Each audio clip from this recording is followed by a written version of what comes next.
The 2026 Masters has now come to a close, and as always, it was a tournament full of talking points. And we start with the bizarreness that was the opening round, where every single match finished 6-2, which I believe was calculated to have odds of something like 220,000 to 1 of happening. This also came directly after my preview video, where I said I really hoped we got some close matches this year, and not just a load of walkovers. But that is exactly what happened, and to have all 8 match finishes the exact same scoreline is strange enough, but the fact that they all finished with such comfortable wins for all 8 winners in a tournament such as this is why it was so surprising. Like, if every match had finished 6-4, you'd think, yeah, that's on brand for the Masters, but for players to win with plenty to spare was surprising, and honestly, quite disappointing. You know, the novelty of it happening was fun, and yes, when it got to the last 2 matches, I did find myself willing that scoreline on. But you know, as a fan, this is a tournament where we want to see the very best challenging each other in every match, and we just didn't get that to begin with. And it wasn't just the first round. 9 of the opening 11 matches finished 6-2, the exceptions there being Higgins beating Zhao Xingtong in a decider, and then an even more comprehensive 6-0 win for Wu Yize over Zhao Guodong. But it was that final match of the quarterfinals where the tournament did really feel like it came to life finally, after that epic between Robertson and Wilson, which was easily the match of the tournament for me. There were 5 centuries made between the pair, but you also had, easy misses galore, and also a black ball frame as well, just to give you a little bit of everything. Robertson, of course, was absolutely flying from 4-1 down to then lead 5-4. And look, if that cue ball runs on an extra inch, he probably wins that match, and I reckon he'd have fancied his chances of going all the way as well. But then Kyren goes on to knock in just one of the best pots you will ever see under those circumstances to force the decider, and then dominated the final frame. Then came another classic between Judd and John Higgins, and it looked like Judd was well on course to keep up that winning streak he has against John, until he missed this round when looking set to win 6-3. And suddenly the match just turns and Higgins comes through in a decider, which will have been another sickener for the world number 1 as his trophy drought continues. And then we had Wilson against Wu Yize. That semi-final wasn't half bad either. And again, Kyren looked down and out until his opponent let him off the hook with this misread, allowing Kyren to complete another comeback. And so you kind of came into the final with kind of thinking both men almost had their names on the trophy because of the way that they had just been given lifeline after lifeline in the tournament. Higgins, of course, also came back from 5-3 behind to beat the world champion in the quarterfinals. But it was ultimately just a match too far for John, who just could never really get going at all in that final.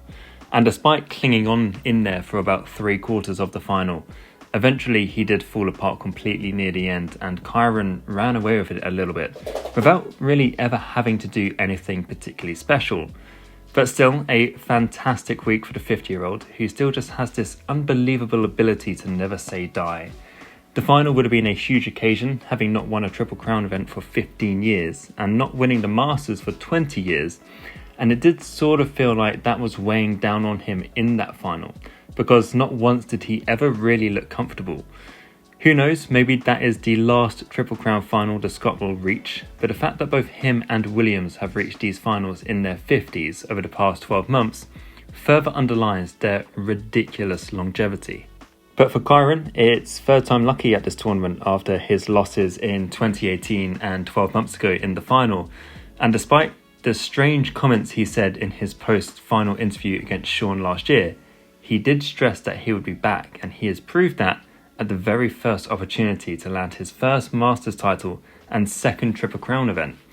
It's even more impressive when you consider where he was a month ago at the UK Championship, having all those issues with his cue, and talked about practically breaking down during his opening round loss to Slesser. But here he is now, a man clearly re-energised, and we saw why he is such a complete match player as well last week. He made 8 century breaks throughout the tournament, whilst also really having to scrap and dig deep at several points as well. And I know I've mentioned it already, but that long red against Robertson was pure class, because he just looked completely gone at that point.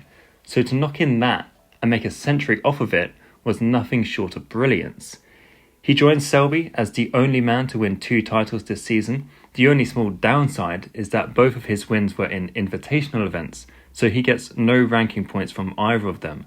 But I doubt he will care one bit about that, and he'll be fully focused on winning the UK Championship, and I do think it is a question of when rather than if that happens. And then just to sort of finish the video, just a couple of other talking points that made it out of the week. The first being O'Sullivan, of course, pulling out at the 11th hour again. And I have to say it did surprise me this time because I was fully expecting him to play this year. I know he's talked a lot about only really caring about tournaments out in China and Saudi, but there seemed to be suggestions that he had been practicing hard over the Christmas New Year period in preparation for the Masters, so I had almost taken his attendance as a bit of a given. Now, he did cite health issues, so of course you have to hope that he is okay, but for the first time in a long while, I do start to wonder if he will play at the Worlds this season. Even after missing the Masters 12 months ago, I was still pretty confident he would go to Sheffield, which of course he did. But things don't seem to be improving much for him, and if his life really is predominantly outside of the UK now, then I'm not going to hold my breath on him definitely being at the Crucible in a few months' time. And then just another thing that I wanted to finish the video talking about is the commentary on the BBC. And this is a more of a section open to you guys that also watch on the Beeb to give me your thoughts too, because I feel as though their standards are slipping of late. Now, I love Rob Walker, and I do think he gets some undue criticism at times, despite feeling the need to touch every single player that he interviews. And if you've ever been to one of the BBC events live, you will know the work that he does in the build-up to the match to sort of get the atmosphere going before the match starts. And he is genuinely a fantastic MC, but he just doesn't do it for me in the comms box. And I genuinely think it is the equivalent of me being in there, for example. You know, he's got loads of passion clearly for the sport, but he doesn't offer the viewer anything we don't already know. And at least with people like Dave Hendon, Phil Yates, commentators who have never played professionally, we do still get nuggets of snooker trivia whilst they're in the box. But for Rob, really it's just telling us what we're already seeing. And like I say, I've never have a bad word to say about him as an MC, but I do think the BBC need to look at alternatives for commentary. And alternatives could be Joe Perry, for example, who I think is almost a natural at that job. The only problem for Joe is that he has become a big part of Neil Robertson's support network. So does he have the ability to do that as well as commentary at these tournaments? And you know, the same applies for Lee Walker, who is pretty decent too, but is also a coach of Mark Williams. Either way, I do think there needs to be a sort of a freshen up at the BBC. Virgo and Hendry are staples and they have to stay. Steve Davis is best suited to punditry rather than commentary for me. And you also have to keep the likes of Dennis and Ken around too. But I do think at the same time the BBC might be overdue an overhaul with some newer voices in there as well. But they can never replace Hazel, who is almost the voice of these Triple Crown events for me. Seema also does a really good job as well. So in terms of presenters, they've nailed it. I just think the commentary duties could be looked into. But you know, that is a minor thing. And of course, let me know what your thoughts are on that as well. And let me know your thoughts on the tournament as a whole. It was a little disappointing for me, but I still enjoyed every second of it. Of course, I just want matches at the big tournaments to be closer and have a little bit more drama that we didn't, you know, we got a bit of it in the quarterfinals and semi-finals, but not quite enough throughout the whole week for it to be a really, really good tournament for me. But you know, it did salvage itself towards the end, and when we finally got treated to some drama, we really were treated. And with 2 Triple Crown events completed for the season, half an eye now turns to Sheffield, and the list of potential winners there just continues to grow.